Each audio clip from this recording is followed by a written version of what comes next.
अस्सलाम वालेकुम। नदीम मलिक साहब ने कहा था कि इस जोग्राफ़ी पे मैं एक वीडियो बनाऊं, तो आज उस पर बात करता हूं।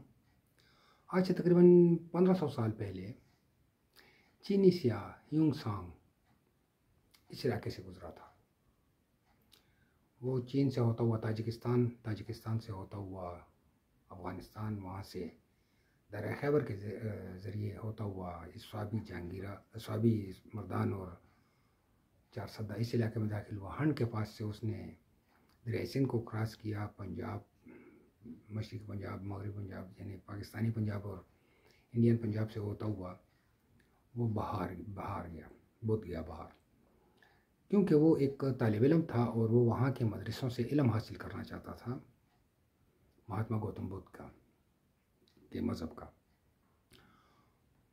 फिर वो इसी रास्ते से वहाँ पे 10-12 साल गुजार के फिर इसी रास्ते से वापस गया। मैं इसका लिंक दे दूँगा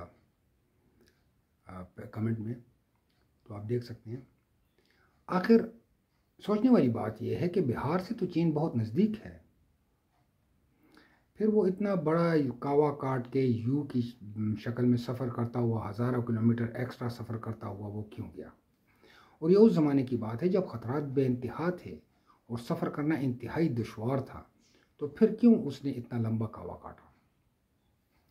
फिर आप एक और चीज़ को भी देखें, तो फिर मैं ज़रा उस पर बात करता हूँ कि वो क्यों इस तरफ से गया था। चीन के जो सिल्क रूट हैं, तो एक है लद्दाख में, गलवान का नाम तो बड़ा मशहूर है चंद सालों में। तो यही गलवान नदी आगे जाके डीप सांगलू के साथ मिल जाती है, जो बड़े बड़े मैदान हैं। उन्हीं के उसी जगह ये सिल्क रूट था। वो गलवान से होता हुआ लद्दाख और लद्दाख से कश्मीर होता हुआ यहाँ तक पहुँचता था। बाकी सिल्क रूट जो है वो सेंट्रल एशिया में है। तो आखिर सोचने वाली बात है कि बाकी हिमालय हिंदुस्तान के साथ जितना बड़ा रकबा लगता है चीन का, वहाँ कोई सिल्क रूट क्यों नहीं है।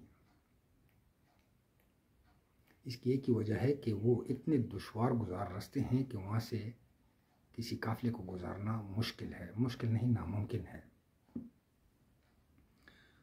जो यात्री जाते हैं हिंदुस्तान से कैलाश पर्वत तिब्बत, वो भी जिस कदर मुश्किल रास्ते से होकर गुजरते हैं, नेपाल के पास से गुजरता है, कुछ नेपाल की टेरिटरी में से गुजरता है, इंतहाई मुश्किल रास्ता है वो। तो इसी वजह से जो सारी तिजारत होती थी वो दर्रा खैबर के ज़रिए होती थी। दर्रा खैबर इस तीनों पहाड़ी सिलसिलों में कह लें, कराकोरम, हिमालय, अगर कराकोरम को छोड़ भी दें, हिमालय और हिंदुकुश की कह लें, तो इसमें एक वाहिद दर्रा खैबर है जो सेंट्रल एशिया को इस सरजमीन से मिलाता है, इंडो पाक से, और इसी के ज़रिए सारी तिजारत होती थी। चीन का रेशम इन 3 सिल्क रूट से होता हुआ, और ये भी वो सिल्क रूट थे जो सर्दियों में बंद हो जाते थे, लेकिन बहरहाल काफ़िलों के गुजरने के थे। तो इस रूट से चीन का रेशम सेंट्रल एशिया, रूस, साइबेरिया तक, ईरान, अफ़गानिस्तान और जॉर्जिया, आर्मीनिया, अज़रबैजान, इन तमाम ममालिक का माल उस वक्त यहाँ इकट्ठा होता था हिंदुस्तान में, और फिर यहाँ से होता हुआ बहर अरब के ज़रिए यूरोप, अफ्रीका और ईस्ट एशिया पहुँचता था। और इन्हीं रास्तों के ज़रिए यूरोप, अफ्रीका और ईस्ट एशिया के ताजिर आके अपना माल यहाँ लाते थे और यहाँ से सेंट्रल एशिया और रूस और चीन का माल उठा के अपने अपने ममालिक ले जाते थे। इसीलिए जब उस्मानियों ने ममलूकों की सल्तनत ख़त्म की और शाम का इलाका मिस्र तक सारा कब्ज़ा कर लिया, तो जहाँ पे इस वक्त जो नहर स्विज़ है, यहाँ से यूरोप तिजारत करता था हिंदुस्तान के साथ। तो ये रास्ता चूँकि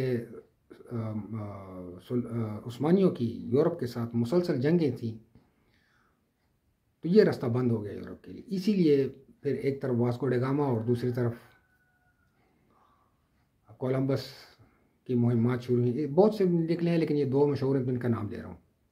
ये हिंदुस्तान को ढूंढने निकले थे। ये उसी ज़माने में है जब स्पेन और पुर्तगाल ने मैग्ना कार्टा का मुआहदा किया और दुनिया को दो हिस्सों में तकसीम कर लिया अपने लिए, कि एक में तुम जाकर रिसर्च करो, एक में हम करेंगे। तो मगरिब का इलाका स्पेन को दे दिया गया और मशरिक़ का इलाका यानी अफ्रीका से होता हुआ, रास उम्मीद से होता हुआ जो समुद्री रास्ता है, ये सारा पुर्तगाल को दे दिया गया। तो वास्को डे गामा इसी रास्ते से आया अफ्रीका से घूम के, और कोलंबस अमेरिका की तरफ निकल गया।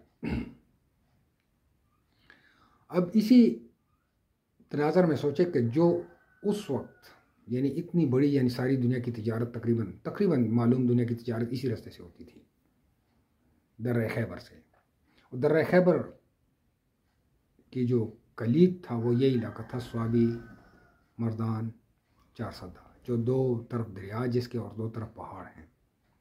इसीलिए राम जी भी यहाँ के ही हुक्मरान थे। और जैसा कि मैं बता चुका हूँ कि मरगुजार में राम जी के पहाड़ का नाम भी है कि राम जी ने वहाँ पे बिनवास लिया था। तो अब अगर हम देखें राम जी, अब इस सारे सिलसिले को देखें तो राम जी के जो ये वाक़या है, अगर इसको हम ज़रा गौर से पढ़ें तो हमें पता चलता है कि वो साइंटिफिकली बहुत आगे थे। और राम जी की जो जंग थी रावण से, 10 सरों वाला रावण, और रावण के साथ वो कोई शैतान भी दिखाते हैं कोई, वो सारे डीएनए मॉडिफाइड थे। फिर हनुमान जी और राम जी की सल्तनत भी देखें कहाँ तक है। और राम जी इंडोनेशिया गए थे मदद के लिए, तो क्या रावण किसी छोटे इलाके का हुक्मरान था? वो भी पूरा एक बरआज़म था जो डूब गया। जैसे अटलांटिस डूबा तो बहामास के पहाड़ उभर रह गए, बहामास के जो जज़ायर हैं वो जज़ायर रह गए, वो पहाड़ी चोटियाँ थी जो अब जज़ायर बन गए हैं। इसी तरह लेमोरिया डूबा तो और रास्ते में तो कोई चीज़ न बनी, लेकिन मालदीव के जज़ायर बन गए। अब ये कहते हैं कि मालदीव के जज़ायर जो हैं ये समुद्री जो कोरल्स हैं उनसे बने हैं। चले मान भी लिया कि उनसे बने हैं, लेकिन नीचे ज़मीन कोई नज़दीक होगी तो उससे बने हैं ना, कोई पहाड़ तो वहाँ मौजूद होंगे, इसीलिए उस पर कोरल जमे और वो जज़ायर बन गए। तो राम जी या राम जी से पहले इस इलाके में कोई बहुत बड़ी, या राम जी के अब्दाओ अजदाद भी हो सकते हैं, बहुत ताकतवर साइंटिफिक एम्पायर थी जो डीप सी तक पहुंचना चाहती थी। इस पर मैं पहले एक वीडियो बना चुका हूँ ग्वादर और हमारा पे, लेकिन वो डीप सी तक पहुंचना चाहती थी। जबकि बहरे अरब का हमारा जो पाकिस्तान का साहिल है ये इस काबिल नहीं है कि ये यहाँ पे डीप सी बन सके। तो उसके लिए उन्होंने उमाड़ा और ग्वादर की मसनूई जजीरे बनाए। फिर उन जजीरों को एक पट्टी के ज़रिए मेन लैंड से जोड़ दिया गया। अगर उमाड़ा और ग्वादर को देखा जाए तो दोनों जज़ायर एक ही जैसे हैं और एक ही तरह की पट्टी उनको मेन लैंड से मिलाती है। उमाड़ा छोटा है और ग्वादर बड़ा है, बड़ा जजीरा है। अब राम जी की सल्तनत जिस वक्त थी ये तो उस वक्त थी कि हज़ारों साल पहले, हज़ारों साल यानी कम से कम भी 12,000 साल पहले तक तो से भी पहले ये सल्तनत थी, क्योंकि 12,000 साल तूफ़ान नूह में ये सारे जज़ायर डूबे हैं।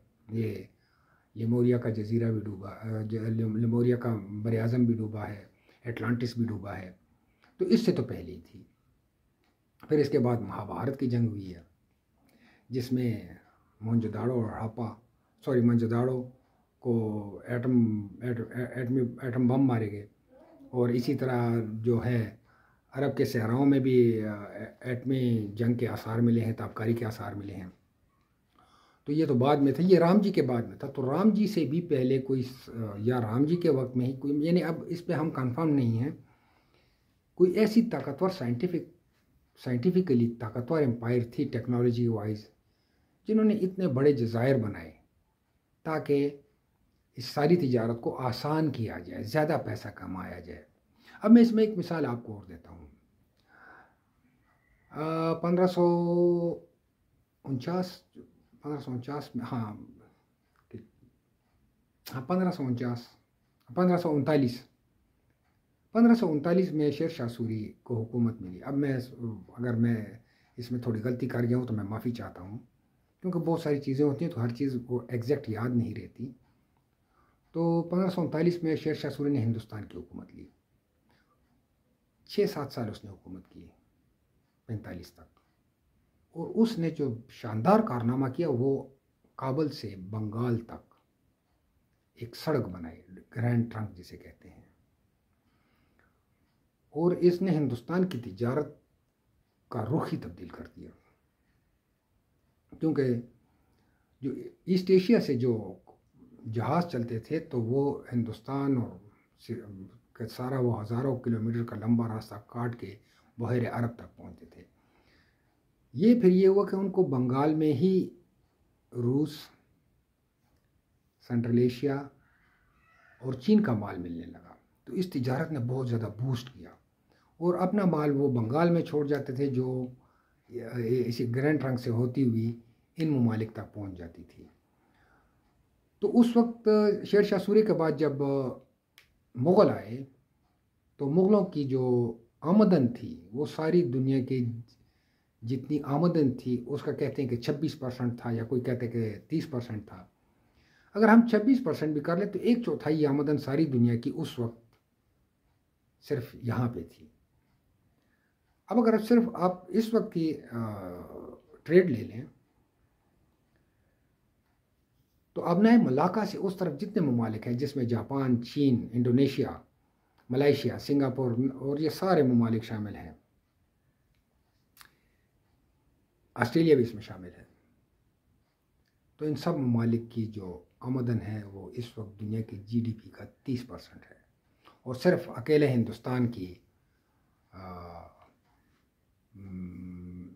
1/4 थी। तो इस इलाके की अहमियत ये है कि हिंदुकुश और